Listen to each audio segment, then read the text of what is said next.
Good morning, Occulture. And I just want to say thank you to Georgia, Gaia, and the whole Occulture team for having another session on Thelema. Every year, Occulture has always had like great workshops or rituals or talks on Thelema, which is really, really important, I think. So thank you very much.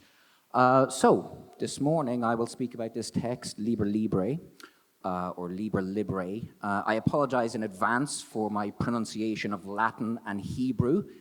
It's not great. I'm Irish, I'm still dealing with English pronunciation. But this is a really important text. This was published in Crowley's first issue of the Equinox. It is intended for initiates. You can consider it a guide to karma yoga. And the fact that it's intended for initiates means it basically unapologetically speaks in esoteric language. What I want to do is I want to analyze the fact that this was based on a Golden Dawn text, but Crowley changed it.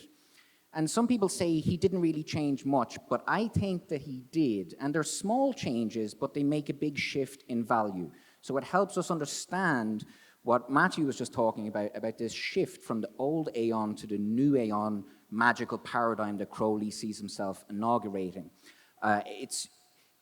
Some of what I'm going to say is going to involve Kabbalah, the Tree of Life, Tarot, astrology. I apologize if you're not familiar with those languages or those symbols, but Crowley kind of expects this to, the student kind of gets familiar with this before initiation. Initiation doesn't reveal this to the student. This is the language of initiation, in contrast to the Golden Dawn, where this was revealed as they went through the grades.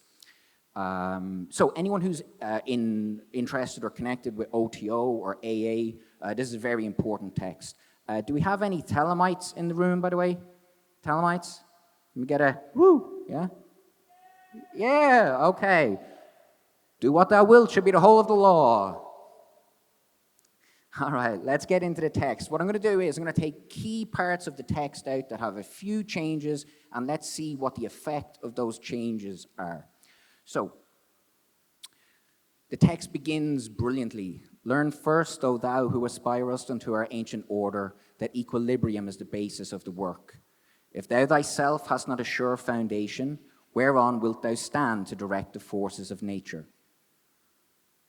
Know then that as man is born into this world amidst the darkness of matter and the strife of contending forces, so must his first endeavor be to seek the light through their reconciliation. So I want to point out, this is a classic esoteric or mystical religious motif or metaphor, right? That we incarnate into a world of darkness and discord, and that what we need to do is seek the light and harmony. Thou then, who hast trials and troubles, rejoice because of them, for in them is strength, and by their means is a pathway opened unto that light. Rejoice therefore, O initiate, for the greater thy trial, the greater thy triumph. In other words, the challenges of life are opportunities for us to gain strength by achieving balance and equilibrium, and in doing so, we attain closer to the light. Yet, O aspirant, let thy victories bring thee not vanity, for with increase of knowledge should come increase of wisdom. He who knoweth little thinketh he knoweth much, but he who knoweth much hath learned his own ignorance. Again, another classical religious or philosophical idea that the path to enlightenment begins with the recognition of one's own ignorance. Thou therefore who desirest magical gifts, be sure that thy soul is firm and steadfast, for it is by flattering thy weaknesses that the weak ones will gain power over thee. Now I've put weak ones in green because there's an interesting change here. The Golden Dawn text said evil one. So if anyone is studying this text, I suggest you look at the Golden Dawn text and this text side by side, because Crowley changes some of the moral language of good and evil, right, to terms like weak and strong, the language of the will rather than the language of morality. Also, you could consider this as advice to initiates about how to deal with magical entities and also possibly other people. Humble thyself before thyself, yet fear neither man nor spirit. Fear is failure and the forerunner of failure, and courage is the beginning of virtue. So there's another interesting change in green. The Golden Dawn text says, humble thyself before thy God. Crowley replaces God with self, and note the capital S, because in the new aeon, the religious and magical worldview begins with the recognition of the individual as inherently divine. And this phrase, fear is failure and the forerunner of failure, and courage is the beginning of virtue, that's an incredibly powerful mantra for any occultist or anyone who smokes DMT. Worship and neglect not the physical body, which is thy temporary connection with the outer and material world. Therefore, let thy mental equilibrium be above disturbance by material events. Strengthen and control the animal passions. Discipline the emotions and the reason. Nourish the higher aspirations. This is a great, great verse. A lot of green, so let's compare it directly with the same sentences in the Golden Dawn text, because this tells us a lot. The Golden Dawn says, neither worship nor neglect the physical body. Crowley says, worship the physical body and don't neglect it. The Golden Dawn say, restrain the animal passions. Crowley says, strengthen and control the animal passions. The Golden Dawn say, the emotions are purified by suffering. Crowley says, discipline the emotions and the reason. This is a huge shift in value. This is not some stylistic change. This is telling us about Crowley's new magical worldview. The physical body is our temporary connection with the material world. It's the vehicle through which we manifest our will. It's the vehicle through which the divine manifests in the world. It's not evil. It's not something that we want to disconnect from. It's a necessary fact of nature. And this is very important, this thing about suffering. Crowley rejects thoroughly the glorification of suffering. In the new aeon, existence is pure joy. Remember that unbalanced force is evil, that unbalanced severity is but cruelty and oppression, but that also unbalanced mercy is but weakness which would allow and abet evil. Act passionately, think rationally, be thyself. So if you're familiar with the Tree of Life, you know probably that severity and mercy are references to the left and right pillars on the Tree of Life. I also think cruelty and oppression versus weakness which allows and abet evil. It sounds like your typical voting options in a two-party political system. Now, Crowley also adds that last sentence in green. Note the capital T on thyself. So these are just things, if you're studying this text, look out for. And now we have, it kind of ends with this lovely part. In true religion there is no sect. Therefore take heed that thou blaspheme not the name by which another knoweth his God. For if thou do this thing in Jupiter, thou will blaspheme Jehovah, and in Osiris, Yeshua. So it's a classic esoteric idea again, the universality of religious truth. Ask and ye shall have, seek and ye shall find, knock and it shall be opened unto you. So that's the last verse. Now, I just want to point something out here. It's often said that Crowley is anti-Christian or anti-Christianity, or that Thelema is some just reactionary inversion of Christianity, Crowley's reaction against the childhood Christianity that he was brought up in. This is a lazy, uninformed narrative, and I can't believe how many people still perpetuate it. But if that was the case, why would he not change this? Why is he saying Jehovah, Yeshua? Why does he have verses that refer this, ask and ye shall have? That's a reference to two gospels. Why is that there? Because Crowley's not anti-Christian. He's anti-superstition. He's anti-supernaturalism. He's anti-glorification of suffering. These are very different things. There's actually many places where he speaks highly of aspects of Christianity. So, the point of this whole section here was to point out there's traditional ideas that Crowley is bringing into his new magical worldview, and then there's these key innovations, this key shift of values. So the next section is I want to explore this idea, this concept of equilibrium. So what I'm going to do is I'm going to, like Matthew pointed out about 777 and these systems of correspondences that occultists memorize. The point of this, if you've memorized some of these, if you know this language, you might pick something up here. If you're into Thelema, hopefully you'll see something you haven't seen before. If you've never done anything like this or don't know these correspondences, maybe you can take this as an example of how it's done. The point is you have this system of mnemonics, how you can basically go from one idea to another. So let's begin with the name of the book. Liber Librae could be interpreted as the book of the balance, or the book of the balances, or the book of the scales, which is very interesting. Anyone who was here at the opening ceremony last night, there was a big scales, which was like a center point of the ritual. It was fantastic. And also this subfigura XXX, right? This is not saying this is a pornographic text. That's the Roman numeral for 30, okay? We'll get to 30 in a moment. But think of all the mythological associations with scales, like in the Egyptian Book of the Dead. Think of the association with scales and goddesses of truth, harmony, order, and justice. But also, importantly, think about the mechanism of scales. You weigh something unknown against something known. You approach the unknown through means of the known. And also think about how it works. The scales is not so much weighing the object as it is reacting to the force of gravity.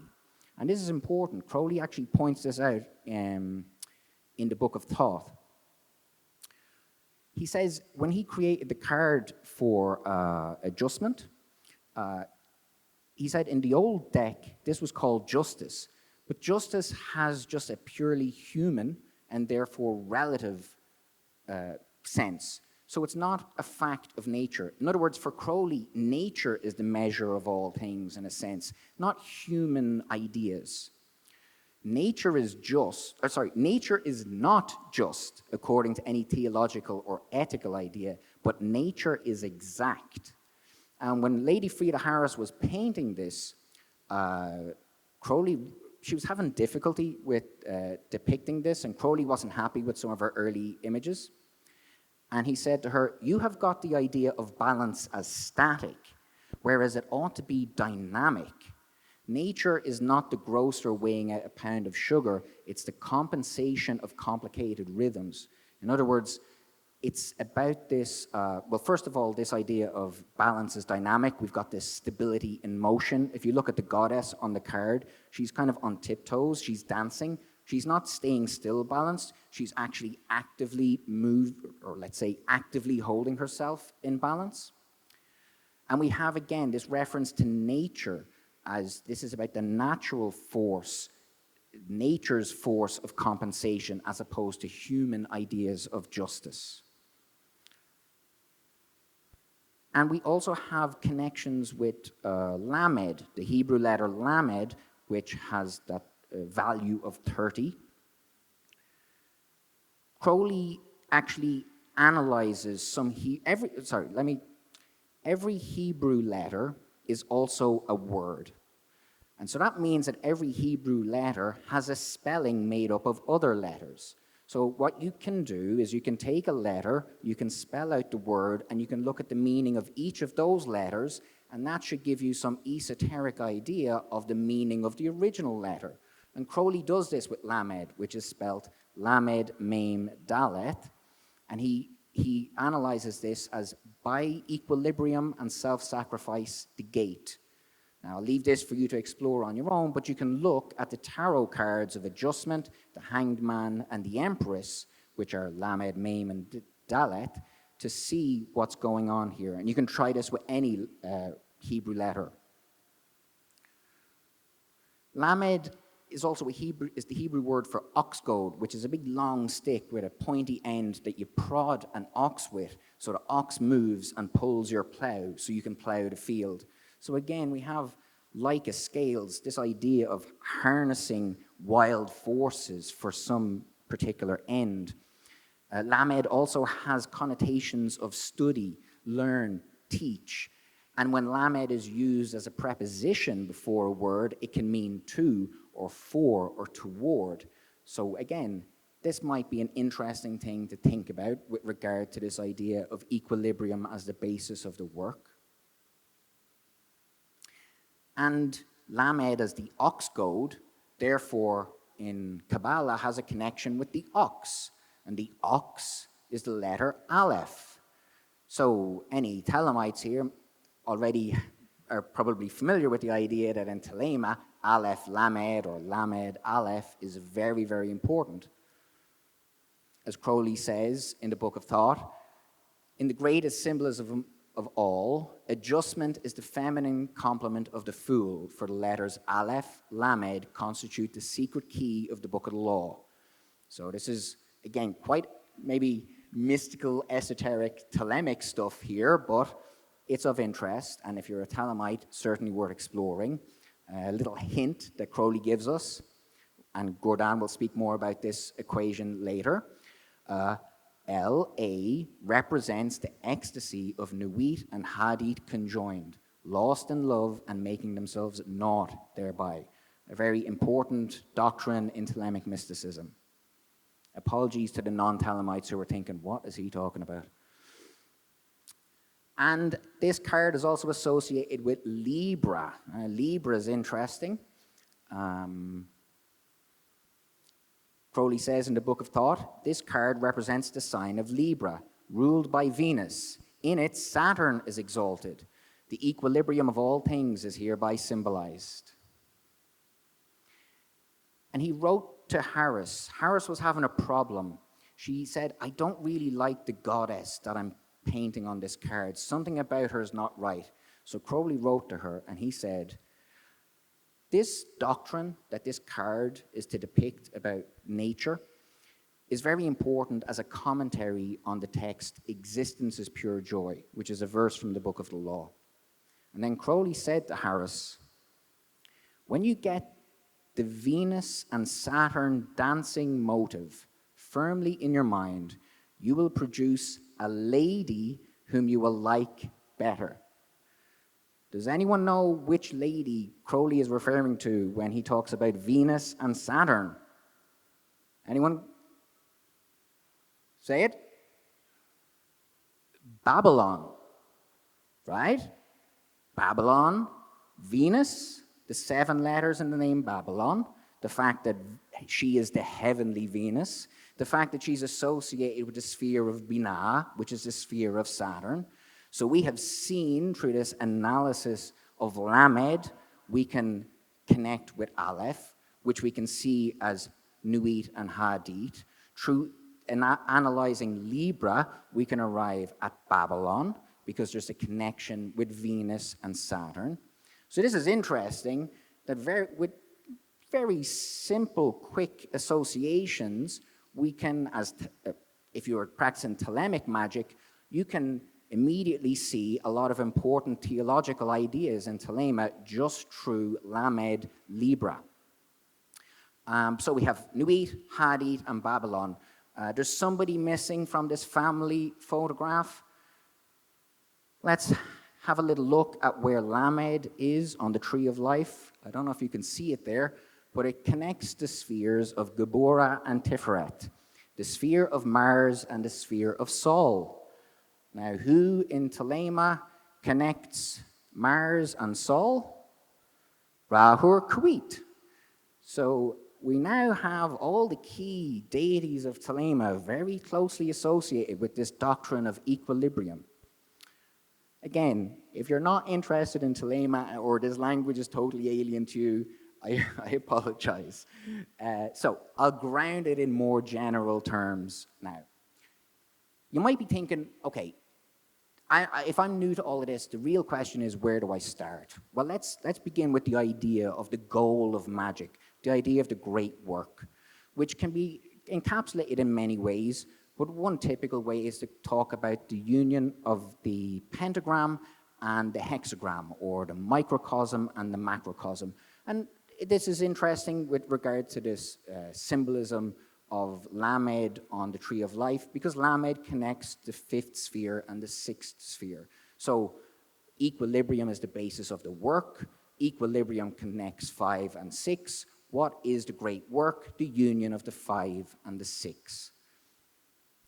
So that's a nice way to start, but you might also be thinking, well, that's still very abstract. I haven't memorized all these correspondences. Give me something I can work with immediately. So let's go back to the text, Liber Librae.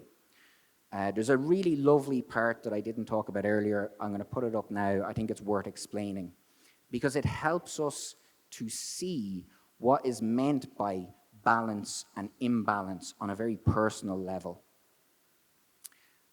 There's a part where it says, "Be thou therefore prompt and active as the sylphs, but avoid frivolity and caprice.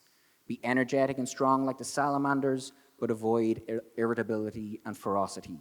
Be flexible and attentive to images like the undines, but avoid idleness and changeability. Be laborious and patient like the gnomes, but avoid grossness and avarice.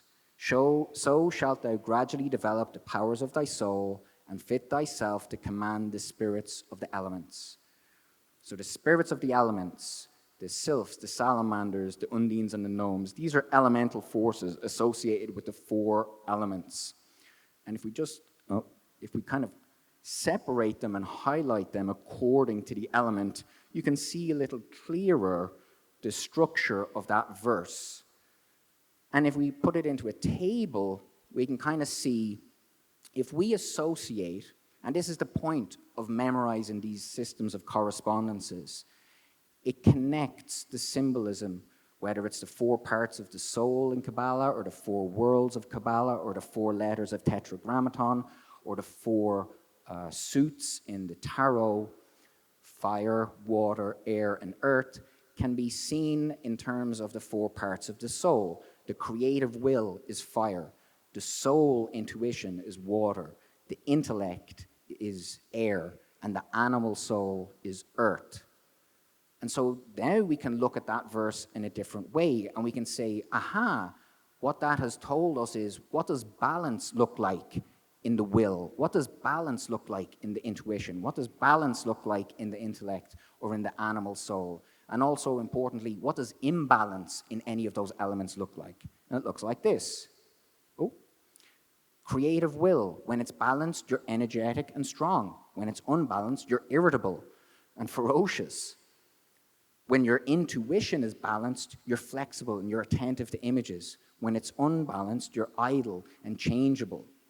When your intellect is balanced, you're prompt and active. When it's unbalanced, you're frivolous and capricious.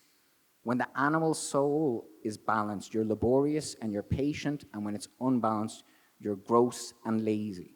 So again, all of this stuff in Crowley's work should be immensely practical. It's not just abstract theory. It should give you a grounding to start. It should give you, like Matthew said, objective measures against which you can measure yourself. And the memorization or the learning of this esoteric symbolism is to help you do that, to help you see that, and to help you meditate on these different things. So thank you very much for your attention. Love is the law, love under will.